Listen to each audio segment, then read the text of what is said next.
Welcome to this episode of Chattin with Staxx. I'm your host, Bill Staxx, and today I got Mama Bear. The day that I got fired, they interviewed Hunter, and it was on an interrogation CD in Discovery. I don't have that CD. I wish I did, so that I could play some recordings from it, but I've listened to the CD in my lawyer's office.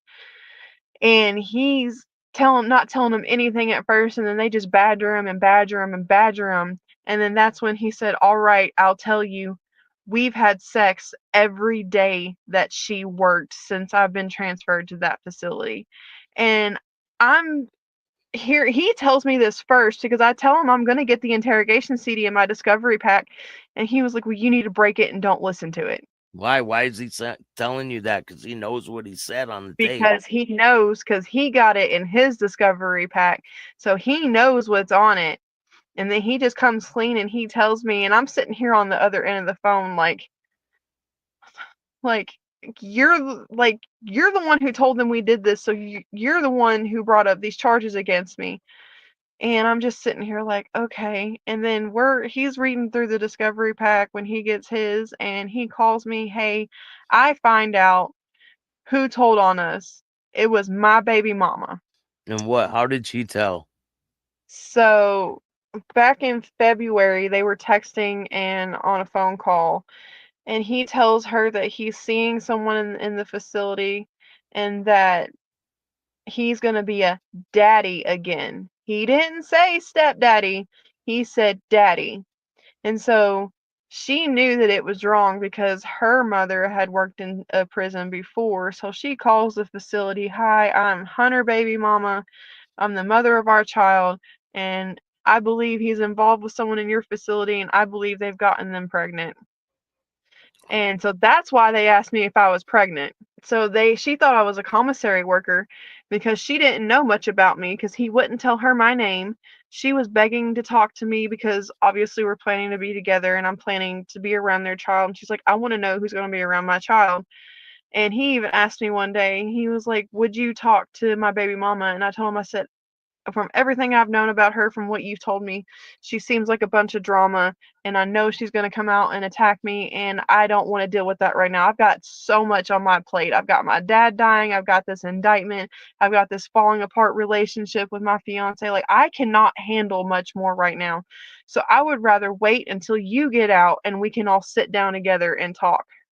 And I called his mom, and I'm like, "Hey, we found out who called the facility. It was her." And she's like, "Man," she's like, "you can't reach out to her. It'll jeopardize your case. That family is nothing but drama. They were together for a while, for 2 years before, and I've dealt with the family, and you just need to leave it alone." Because I'm pissed at this point. I'm ready to fight this girl. Like, I'm ready to meet with her and just knock her teeth down her throat.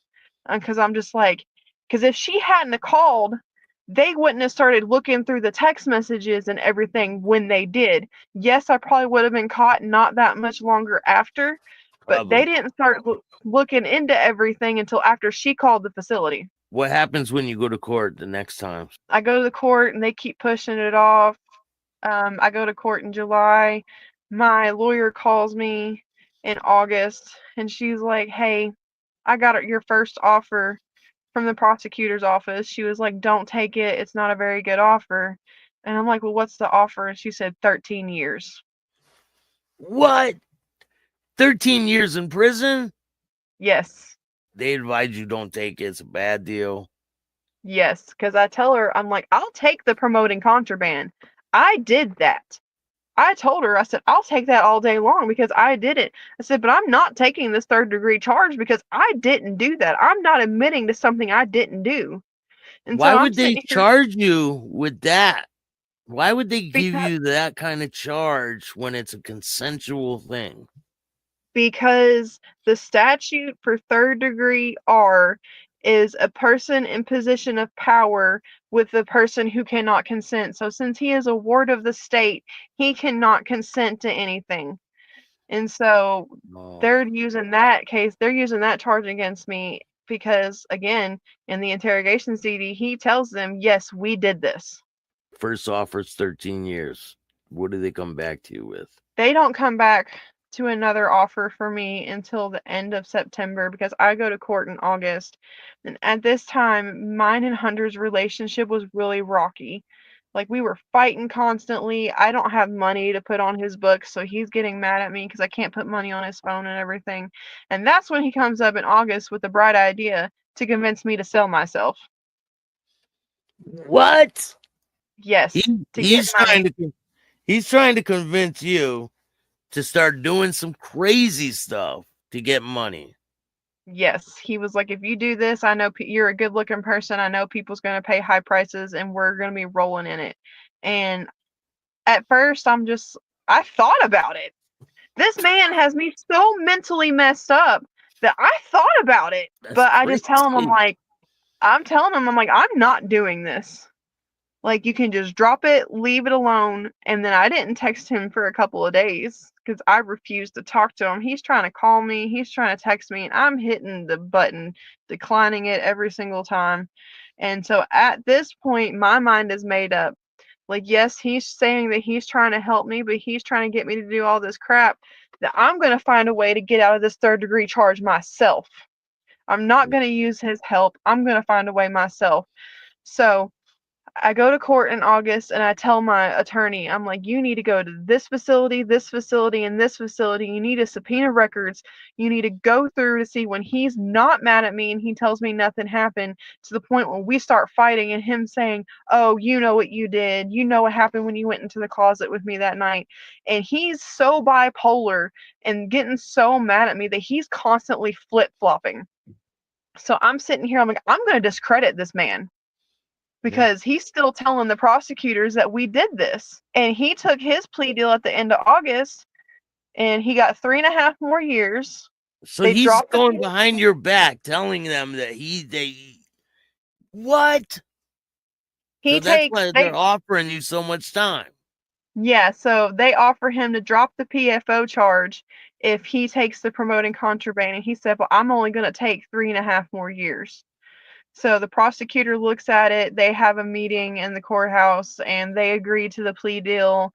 He goes to court, boom, he's got 3.5 more years. So he's got a total of 10 years, because he was in there for 6.5 originally for stealing a Jeep, taking police on a police chase through 3 different counties and into another state, and hitting a state trooper car so hard it knocks it off an embankment and rolls. So I go to court, I tell my attorney this is the court date in August, and then she shows me an email from the prosecutor where he says that the day that he took his plea deal, he's still saying that we had sex every time I worked.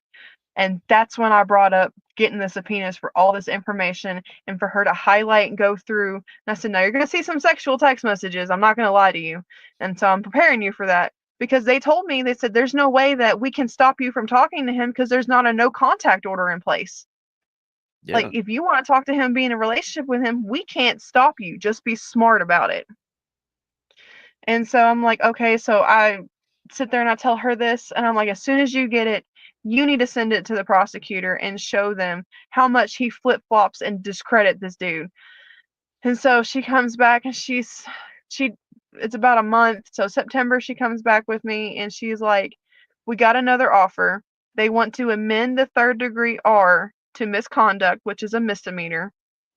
And they want to give you 5 years probation. I told her, I said, set up for the court date for October and I'll come in and I'll take that plea deal. As soon as I find out I'm not going to prison or anything, I'm taking that plea deal. So that's what you did. That's what I did. At the end of October, I went in, I signed all the papers for the guilty plea. We go up, I get called. The judge starts asking me the standard questions. Are you on any alcohol, drugs, narcotics? Did someone tell you we would go easy on you? You know, the spiel when you take a guilty plea. They're asking all those questions to make sure you're in sound mind and body. And it gets to the question of, do you have any mental health issues? And I look at the judge, I'm like, yep.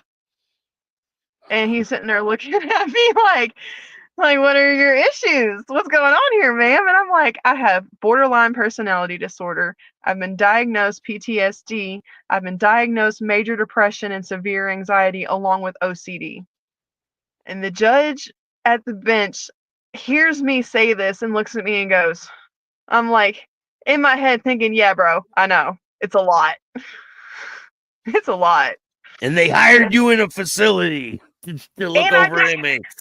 I disclosed my mental illness to them too. When I got interviewed, I told them straight up, hey, I have borderline personality disorder and PTSD, because they asked me, well, what do you think you'll be able to handle this stuff? And I'm like, I've already got PTSD. I'm already mentally messed up in the head. What worse can happen?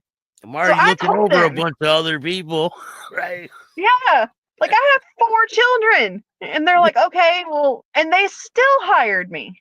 So what does the judge say? The judge looks at me and goes, well, I'm going to make it a condition of your probation that you get mental health counseling. And I'm like, that's fine, because I need mental health counseling at this point. I've needed it for a while, but I have been on so many antidepressants and the wrong antidepressant medicine, because for the longest time they thought I was bipolar. They didn't diagnose me with BPD until 2017 after a sexual assault. And so I have been on medication off and on since I was 8 years old. So I'm tired of being on medicine at this point.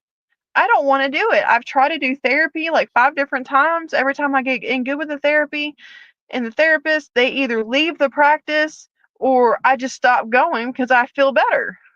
And I stop taking my medication because I feel better. And then it starts all over again. It's like a cycle, right? Yes, starts all over again. Now, after you go to that court date, you're a convicted felon. I am a convicted felon because the promoting contraband one is a Class D felony. The other 2 were just misdemeanors.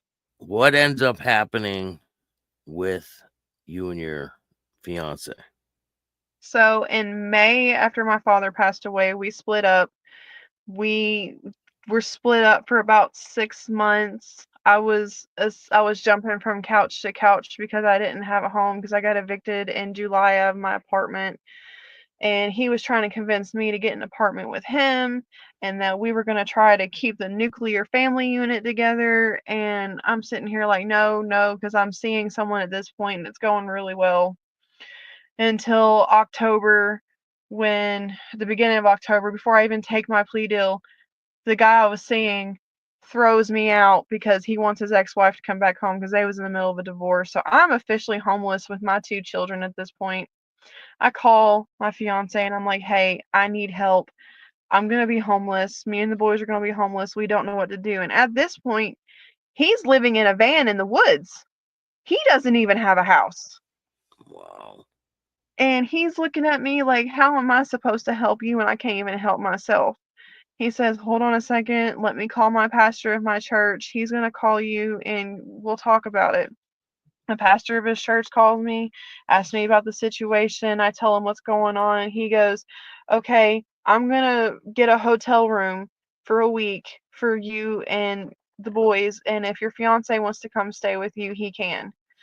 So I call him back and I'm like, hey, I'm checking into this hotel at 3:00. This is where it's at. Can you meet me there? And he's like, absolutely, I'll meet you there. He said, we'll figure this out. And he was like, thank you for calling me and letting me help you, because he just wanted, when he wasn't mad at me and we weren't fighting, all he wanted to do was help. He was like, I want to help you with your case. I don't want you taken away from the kids. And so he was like, I'll help you, we'll get your case over with. We'll figure out a way to get you into a homeless shelter. So we stayed in the hotel for about 5 weeks. And at the end of October, October 28th, is when I took my plea deal. And so he was with the boys. I went to court, took my plea deal, came back, said, well, I'm a convicted felon now.